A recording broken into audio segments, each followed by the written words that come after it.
voy a tratar de ser bien breve porque si no, no me van a invitar más. Mm. Así que, yo quiero pasar por algunos puntos tuyos. Carlos, tu presentación fue realmente fascinante. Y yo quería reafirmar algunos de tus puntos, donde tú básicamente decís que no hay necesidad de replantear una narrativa, la democracia tiene su propia narrativa, ¿verdad? Con una larga historia, y sabemos por qué es bueno, y sabemos por qué es, como decía Churchill, el menos peor de todos los regímenes, ¿verdad? Por lo menos eso. Um, Hay que entender también las condiciones bajo las cuales la democracia ha caído.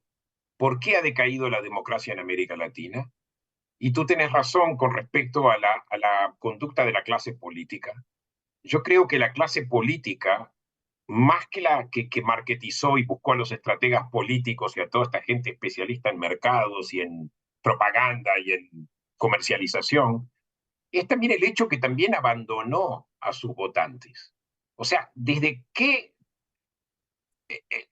¿cuál es la conexión entre los votantes y la clase política? Es por eso que Chávez, y yo no voy a justificar a Chávez porque obviamente no estoy del lado de él, bajo ningún punto, pero él llamaba la partidocracia, que es un concepto que se sale de Gramsci en su momento, que es los partidos, digamos, son como cosificados, son como un fin en sí, en lugar de que los partidos sean un medio de comunicación o de ligado entre la sociedad civil y el Estado, ¿verdad? Y yo creo que ahí fracasaron los políticos, pero no solamente en América Latina, yo creo que también en este país donde estamos viviendo están fracasando, y por eso el resultado es el populismo, ¿verdad?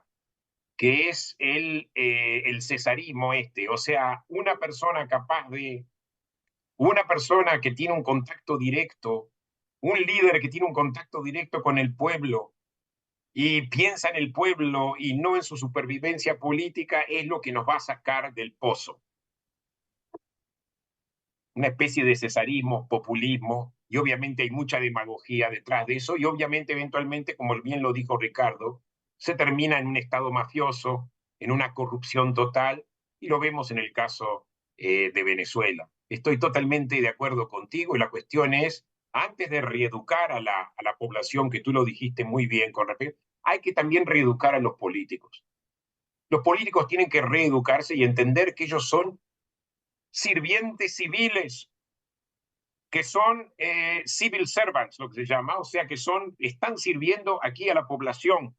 Ellos no son un fin en sí, y es lo que estamos viendo acá con ese partidismo extremo y radicalizado, que a la larga aliena a la política, entonces aliena a la sociedad civil y se tiran por un populista, alguien que en realidad no cree en la democracia y que en realidad es más narcisista incluso que los propios partidos políticos.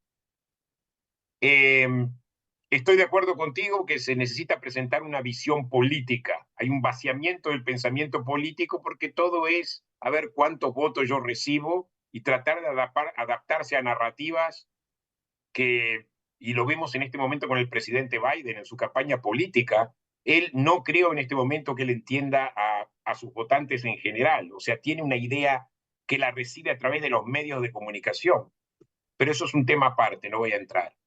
Hablaste de estudiar el marxismo para que sepan por qué el marxismo fracasó. Eso es algo muy importante, pero recordemos, lo tenemos ahí mismo en América Latina. Cuba logró tapar su fracaso con el comunismo mediante la propaganda, mediante la narrativa diciendo que fueron los yanquis que con el embargo liquidaron a Cuba, pero el marxismo sigue siendo la mejor idea.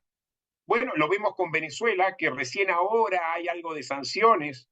Venezuela es un desastre, perdón la palabra, es un caos total y un fracaso total mucho antes de que las primeras sanciones americanas aparezcan. Y esto es algo que la gente tiene que saberlo.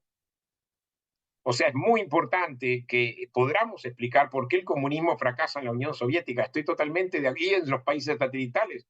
Y por qué apenas Gorbachev afloja su régimen, de repente todos los países satélites caen. Es muy importante explicar esas cosas y estoy totalmente de acuerdo contigo.